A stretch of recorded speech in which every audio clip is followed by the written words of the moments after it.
കരുതുന്നവൻ ഞാനല്ലയോ, കലങ്ങുന്നതെന്തിനു നീ? കണ്ണുനീരിൻ്റെ താഴ്വരയിൽ കൈവിടുകയില്ല ഞാൻ നിന്നെ. കരുതുന്നവൻ ഞാനല്ലയോ, കലങ്ങുന്നതെന്തിനു നീ? കണ്ണുനീരിൻ്റെ താഴ്വരയിൽ കൈവിടുകയില്ല ഞാൻ നിന്നെ. വിശുദ്ധ മർക്കോസിൻ്റെ സുവിശേഷം 9-ാം അധ്യായം. പിന്നെ അവൻ അവരോട്, ദൈവരാജ്യം ശക്തിയോടെ വരുന്നത് കാണുവോളം മരണം ആസ്വദിക്കാത്തവർ ചിലർ ഈ നിൽക്കുന്നവരിൽ ഉണ്ട് എന്ന് ഞാൻ സത്യമായിട്ട് നിങ്ങളോട് പറയുന്നു എന്ന് പറഞ്ഞു.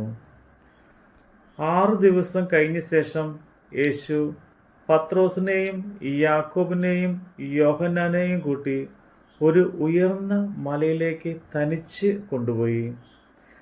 അവിടെ മുമ്പാകെ രൂപാന്തരപ്പെട്ടു. ഭൂമിയിൽ ഒരു അലക്കുകാരനും വെളുപ്പിപ്പാൻ കഴിയാത്തവണ്ണം അവൻ്റെ വസ്ത്രം അത്യന്തം വെളുപ്പായി തിളങ്ങി. അപ്പോൾ ഏലിയാവും മോശയും അവർക്ക് പ്രത്യക്ഷനായി യേശുവിനോട് സംഭാഷിച്ചു കൊണ്ടിരുന്നു. പത്രോസ് യേശുവിനോട്, റബ്ബി, നാം ഇവിടെ ഇരിക്കുന്നത് നന്ന്. ഞങ്ങൾ 3 കുടിൽ ഉണ്ടാക്കട്ടെ, ഒന്ന് നിനക്കും, ഒന്ന് മോശയ്ക്കും, ഒന്ന് ഏലിയാവിനും എന്ന് പറഞ്ഞു. താൻ എന്ത് പറയേണ്ടു എന്ന് അവൻ അറിഞ്ഞില്ല. അവർ ഭയപരവശരായിരുന്നു. പിന്നെ ഒരു മേഘം വന്ന് അവിടെ മേൽ നിഴലിട്ടു. ഇവൻ എൻ്റെ പ്രിയപുത്രൻ, ഇവന് ചെവി കൊടുപ്പിൻ എന്ന് മേഘത്തിൽ നിന്ന് ഒരു ശബ്ദം ഉണ്ടായി. പെട്ടെന്ന് അവർ ചുറ്റും നോക്കിയാറെ തങ്ങളോട് കൂടെ യേശുവിനെ മാത്രമല്ലാതെ ആരെയും കണ്ടില്ല.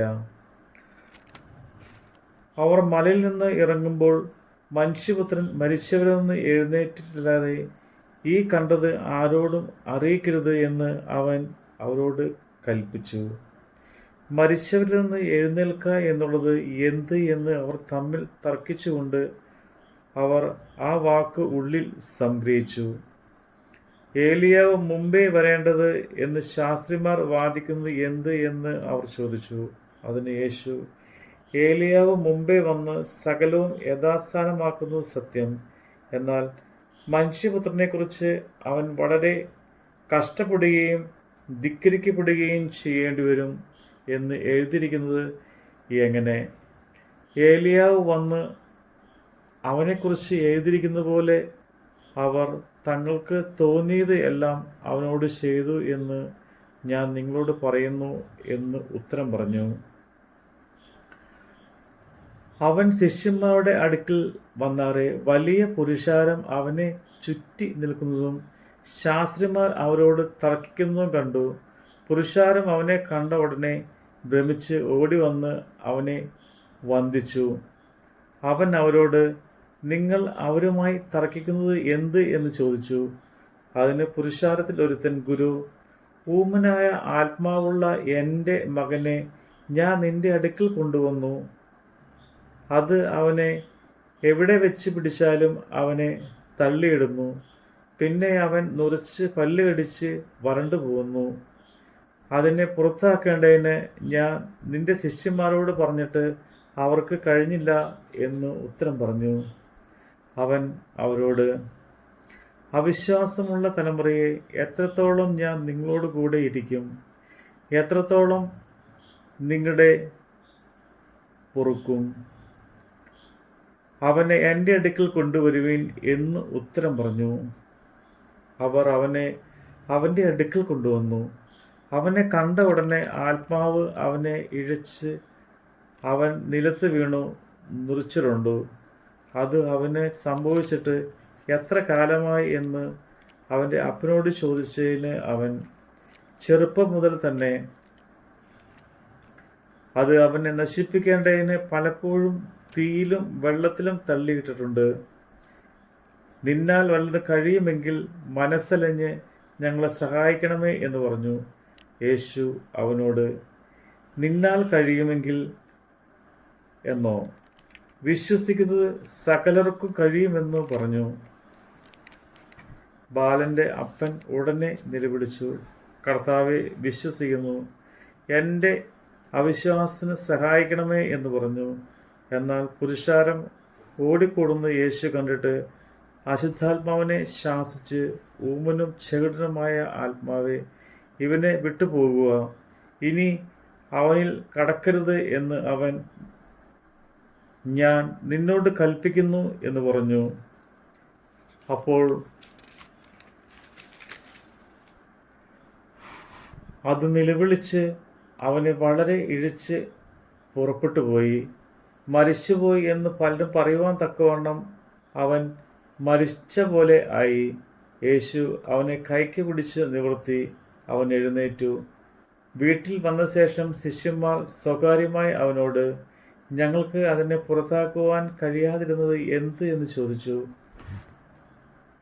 പ്രാർത്ഥനയാൽ അല്ലാതെ ഈ ജാതി ഒന്നിലും പുറപ്പെട്ടു പോവുകയില്ല എന്ന് അവൻ പറഞ്ഞു. അവിടെ നിന്ന് അവർ പുറപ്പെട്ട് ഗലീലയിൽ കൂടി സഞ്ചരിച്ചു. അത് ആരും അറിയരുത് അവൻ ഇച്ഛിച്ചു. അവൻ തൻ്റെ ശിഷ്യന്മാരെ പഠിപ്പിച്ചു അവരോട്, മനുഷ്യപുത്രൻ മനുഷ്യരുടെ കയ്യിൽ ഏൽപ്പിക്കപ്പെടും. അവർ അവനെ കൊല്ലും. കൊന്നിട്ട് 3 നാൾ കഴിഞ്ഞ ശേഷം അവൻ ഉയർത്തെഴുന്നേൽക്കും എന്ന് പറഞ്ഞു. ആ വാക്ക് അവർ ഗ്രഹിച്ചില്ല. അവനോട് ചോദിപ്പാനോ ഭയപ്പെട്ടു. അവർ കഫർന്നഹൂമിൽ വന്ന് വീട്ടിലിരിക്കുമ്പോൾ, നിങ്ങൾ വഴിയിൽ വെച്ച് തമ്മിൽ വാദിച്ചത് എന്ത് എന്ന് അവരോട് ചോദിച്ചു. അവരോ തങ്ങളുടെ ഇടയിൽ വലിയവൻ ആര് എന്ന് വഴിയിൽ വെച്ച് വാദിച്ചതുകൊണ്ട് മിണ്ടാതിരുന്നു. അവൻ ഇരുന്ന് 12 വിളിച്ചു. ഒരുവൻ മുമ്പനാകുവാൻ നിശ്ചയിക്കുന്നവൻ അവരെല്ലാവരും ഒടുക്കത്തവനും എല്ലാവരും ശുശ്രൂഷകനാകണം എന്ന് പറഞ്ഞു. ഒരു ശിശുവിനെ എടുത്ത് അവരുടെ നടുവിൽ നിർത്തി അണച്ചുകൊണ്ട് അവരോട്, ഇങ്ങനെയുള്ള ശിശുക്കളിൽ ഒന്നിനെ എൻ്റെ നാമത്തിൽ കൈക്കൊള്ളുന്നവൻ എന്നെ കൈക്കൊള്ളുന്നു. എന്നെ കൈക്കൊള്ളുന്നവനോ എന്നെയല്ല, എന്നെ അയച്ചവനെ കൈക്കൊള്ളുന്നു എന്ന് പറഞ്ഞു. യോഹന്നാൻ അവനോട്, ഗുരു, ഒരുവൻ നിന്റെ നാമത്തിൽ ഭൂതങ്ങളെ പുറത്താക്കുന്നത് ഞങ്ങൾ കണ്ടു. അവൻ നമ്മെ അനുഗ്രഹിക്കിയാൽ ഞങ്ങൾ അവനെ നിരോധിച്ചു എന്ന് പറഞ്ഞു. അതിന് യേശു പറഞ്ഞത്, അവനെ വിരോധിക്കരുത്. എൻ്റെ നാമത്തിൽ ഒരു വീര്യപ്രവൃത്തി ചെയ്തിട്ട് വേഗത്തിൽ എന്നെ ദുഷിച്ചു പറയുവാൻ കഴിയുന്നവൻ ആരുമില്ല. നമുക്ക് പ്രതികൂലമല്ലാത്തവൻ നമുക്ക് അനുകൂലം അല്ലോ. നിങ്ങൾ ക്രിസ്തുവിനുള്ളവർ എന്നീ നാമത്തിൽ ആരെങ്കിലും ഒരു പാനപാത്രം വെള്ളം ചോദിച്ചാൽ കുടിപ്പാൻ തന്നാൽ അവന് പ്രതിഫലം കിട്ടാതിരിക്കുകയില്ല എന്ന് ഞാൻ സത്യമായിട്ട് നിങ്ങളോട് പറയുന്നു. എങ്കിൽ വിശ്വസിക്കുന്ന ഈ ചെറിയവൻ ഒരുത്തൻ ഇടർച്ച വരുത്തുന്നവൻ്റെ കഴുത്തിൽ വലിയൊരു തിരക്കല്ല് കെട്ടി അവനെ കടലിൽ ഇട്ട് കളയുന്നത് അവന് ഏറെ നല്ലത്. നിന്റെ കൈ നിനക്ക് ഇടർച്ച വരുത്തുന്നതിനാൽ അതിനെ വെട്ടിക്കളയുക. ഊണിനായി ജീവനിൽ കിടക്കുന്നത് 2 കൈയുള്ളവൻ ആയി കിടക്കാതെ കെടാത്ത തീയിൽ നരകത്തിൽ പോകുന്നതിനേക്കാൾ നിനക്ക് നല്ലത്. നിന്റെ കാൽ നിനക്ക് ഇടർച്ച വരുത്തിയാൽ അതിനെ വെട്ടിക്കളയുക. മുടന്തനായി ജീവനിൽ കിടക്കുന്നത് 2 കാലുള്ളവനായി കെടാത്ത തീയിൽ നരകത്തിൽ വീഴുന്നതിനേക്കാൾ നിനക്ക് നല്ലത്. നിന്റെ കണ്ണ് നിനക്ക് ഇടർച്ച വരുത്തിയാൽ അതിനെ ചൂന്നു കളയുക. ഒറ്റക്കണ്ണനായ ദൈവരാജ്യത്തിൽ കിടക്കുന്നത് 2 കണ്ണുള്ളവനായി അഗ്നിനരകത്തിൽ വീഴുന്നതിനേക്കാൾ നിനക്ക് നല്ലത്. അവിടെ അവരുടെ പുഴു ചാകുന്നില്ല, തീ കെടുന്നതുമില്ല. എല്ലാവരും തീ കൊണ്ട് ഉപ്പിടും. ഉപ്പ് നല്ലത് തന്നെ. ഉപ്പ് കാരമില്ലാതെ പോയാലോ എന്തോന്നിനാൽ അതിന് രസം വരുത്തും. നിങ്ങളിൽ തന്നെ ഉപ്പുള്ളവരും അന്യോന്യം സമാധാനമുള്ളവരും ആയിരിപ്പിൻ. നമ്മുടെ കർത്താവിൻ്റെ വചനമാണ് നമ്മൾ കേട്ടത്. എൻ്റെ മഹത്വം കാണുക നീ എൻ്റെ കൈകൾ തരിക നിന്നെ, എൻ്റെ മഹത്വം കാണുക നീ എൻ്റെ കൈകൾ തരിക നിന്നെ, എൻ്റെ ശക്തി ഞാൻ നിന്നിൽ പകർന്നു എന്നും നടത്തിയിടും കൃപയാ, എൻ്റെ ശക്തി ഞാൻ നിന്നിൽ പകർന്നു എന്നും നടത്തിയിടും കൃപയാ. കരുതുന്നവൻ ഞാനല്ലയോ, കലങ്ങുന്നതെന്തിനു നീ, കണ്ണുനീരിൻ്റെ താഴ്വരയിൽ കൈവിടുക ഇല്ല ഞാൻ നിന്നെ, കൈവിടുക ഇല്ല ഞാൻ നിന്നെ.